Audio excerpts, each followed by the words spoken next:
అందరికి good afternoon అండి. నేను ఈ వీడియో చేయడానికి ఒక కారణం ఉందండి. ఈ కారణం వల్ల మీరు అందరూ అర్థం చేసుకొని ఈ వీడియోని షేర్ చేసి దయచేసి అందరికీ తెలిసేటట్టు చేస్తారని వేడుకుంటున్నాను నేను. ఎందుకంటే నేను నా పేరు మీకు నా యూట్యూబ్ ఛానల్ తుమ్మ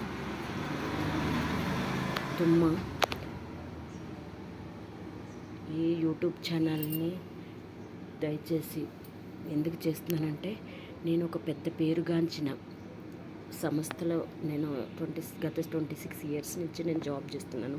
ఆ పేరుగాంచిన సంస్థ మీకు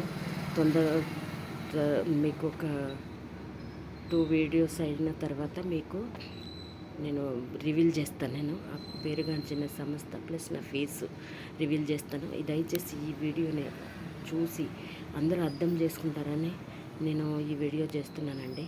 నేను 20 సంవత్సరాలుగా నేను ఒక పెద్ద పేరుగాంచిన సంస్థలో జాబ్ చేస్తున్నానండి. నాకు 36,000 శాలరీ ఇచ్చేవారు. పిఎఫ్ అన్నీ ఉండేవి, అదర్ లోన్స్ అన్నీ ఉండేవి.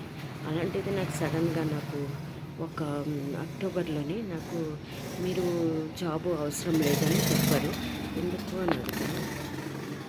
ఎందుకు అని అడిగితే మేము శాలరీలు ఇవ్వలేకపోతున్నాము అని అన్నారు. అయితే కాదు, ఇప్పుడు నేను 26 ఇయర్స్ చేసిన నాకు పర్మనెంట్ ఎంప్లాయీ నాకు అలా ఎలా తీసేస్తారని అడిగాను. అలా వద్దు అని ఎలా చెప్తారు అని అడిగాను.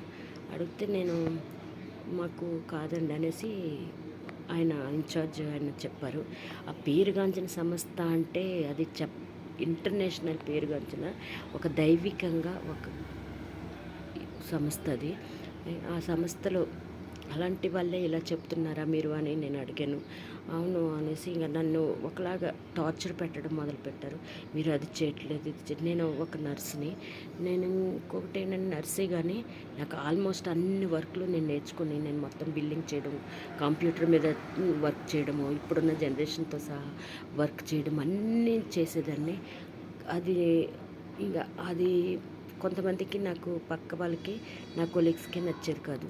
ఎందుకంటే అన్ని వర్క్లు మేనేజ్ చేస్తుంది అనేసి నన్ను అందరూ తిట్టుకునేవారు. అయినా కూడా నేను బాధపడేదాన్ని కాదు. ఎందుకంటే నా చేతిలో వర్క్ ఉంటే ఎక్కడైనా చేయగలను అనేసి అన్నట్టే నేను వర్క్ నేర్చుకున్నాను. అలాంటిది ఒక పర్మనెంట్ ఎంప్లాయీని తీయడానికి ఎలాగనేసి నేను అడిగాను ఇన్ఛార్జ్ని. అడిగితే మీకు ఏమమ్మా, మీకు ఇంకా మీ సేవ మాకు సరిపోయింది అని అన్నారు. సరిపోయింది అని అంటే నాకు టైం ఇవ్వండి, నేను ప్రాబ్లం అంతా కొంచెం నేను చేసుకొని నేనే రిజైన్ చేస్తానని అడిగాను. అయినా వాళ్ళు ఒప్పుకోలేదు. అప్పటి నుంచి నన్ను టార్చర్ ఎట్లా అంటే అండి, అందరికీ నేను చెప్పేది, నాకు ప్రజలందరూ వినవలసిన విషయం ఇది. నన్ను టార్చర్ ఎట్లా అంటే ఎప్పుడు వెళ్ళి పంపించేద్దామా, ఎప్పుడు ప్రతి ఒక్క చిన్న విషయంలోనూ నన్ను తప్పు పట్టేవారు. ప్రతి చిన్న విషయంలో అసలు ఏం తప్పు చేయకపోయినా నా పక్క వాళ్ళు తప్పు చేస్తే నా మీద వేసేవారు. వేరే వాళ్ళు చేసిన తప్పులన్నీ నా మీద వేసేవారు. అలాంటిది నేను సీసీ కెమెరాలు తీయమనేదాన్ని, ఆయన కూడా తీయలేదు. ఎంత అసలు ఘోరంగా అంటే ఒక మనిషిని చాలా ఘోరంగా హింసించేవారు. ఈ సంస్థ ఇలాంటిదా అనేసి నేను అప్పుడే అర్థమైంది. నేను ఒక గవర్నమెంట్ జాబ్కి అప్లై చేశాను. నేను గవర్నమెంట్ జాబ్ వచ్చిన నా 26 ఇయర్స్ బ్యాక్ చూసుకుంటే నేను గవర్నమెంట్ అప్లై చేసి గవర్నమెంట్ జాబ్ వచ్చినా కూడా నేను వెళ్ళలేదు. ఎందుకంటే ఈ సంస్థలో నాకు అప్పుడే మ్యారేజ్ అయింది. ఇంకా పిల్లలకి మంచిగా ఉంటుంది, నేను ఒక సంస్థలో జాబ్ చేస్తే పుణ్యం అన్న ఇది ఉంటుంది అనేసి నేను పిల్లల కోసం అనేసి ఇక ఎన్ని చేసిన పుణ్యము అనేది కూడా ఉండాలి కదా, ఒక సర్వీస్ లాగా ఉండాలి కదా అని పెద్ద పేరుగాంచిన ఇంటర్నేషనల్ సంస్థలో నేను జాబ్ చేస్తానండి. మీరు అందరూ అర్థం చేసుకోవాల్సింది ఏంటంటే, ఇలాంటి సంస్థలే ఇలాగుంటాయి, బయట సాఫ్ట్వేర్ కంపెనీలు ఎలా ఉంటాయి అని ఇప్పుడు అర్థమవుతుంది. ఇంకా నేను కొంచెము అడిగేసరికి, ఎందుకు ఇలాగే అని అడిగేసరికి వాళ్ళు నన్ను చాలా ఇబ్బంది పెట్టి ఎప్పుడు తీద్దామా అని ప్లాన్ చేశారు. అలాగా లాస్ట్ అక్టోబర్లో నన్ను జాబ్ నుండి తీసేశారు. తీసిన తర్వాత నేను లేబర్ కోర్ట్కి వెళ్ళాను. లేబర్ కోర్టులో లేబర్ కోర్ట్ కూడా వాళ్ళకే సపోర్ట్ చేసింది. ఈ గవర్నమెంటే ఇలా చేస్తుందంటే ఈ మిడిల్ క్లాస్ వాళ్ళకి ఎవరు సపోర్ట్ లేని వాళ్ళకి ఎలాగండి బ్రతకడము? నా జీవితము, నా పిల్లల జీవితం మధ్యలోనే ఆగిపోయేటట్టు చేసేసారు. ఆ ఇంటర్నేషనల్లో ఒక సంస్థ. నేను అక్కడికి కూడా హెడ్ ఆఫీస్కి మెయిల్ పెట్టాను. అక్కడి నుంచి కూడా సమాధానం నాకు రిప్లై రాలేదు. ఇంకొకటి నాకు ఎంత అన్యాయం చేశారంటే, నాకు ఇంకా 9 ఇయర్స్ 8 ఇయర్స్ సర్వీస్ ఉంది. ఇంకా ఈ సర్వీస్ని కూడా నాకు మోసం చేసేసారు. నా సర్వీస్ని కూడా వాళ్ళే తినేసారు.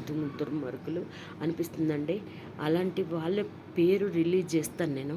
రిలీజ్ చేసి అప్పుడు అందరూ వాళ్ళ గురించి తెలుసుకునేటట్టు రిలీజ్ చేస్తాను.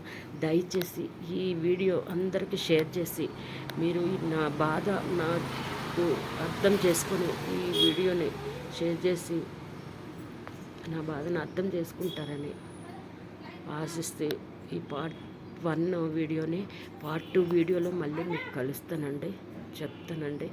మిగతా మొత్తం మీకు చెప్తాను నేను. దయచేసి షేర్ చేసి నన్ను అర్థం చేసుకుంటారని వేడుకుంటున్నానండి. థ్యాంక్ యూ అండి.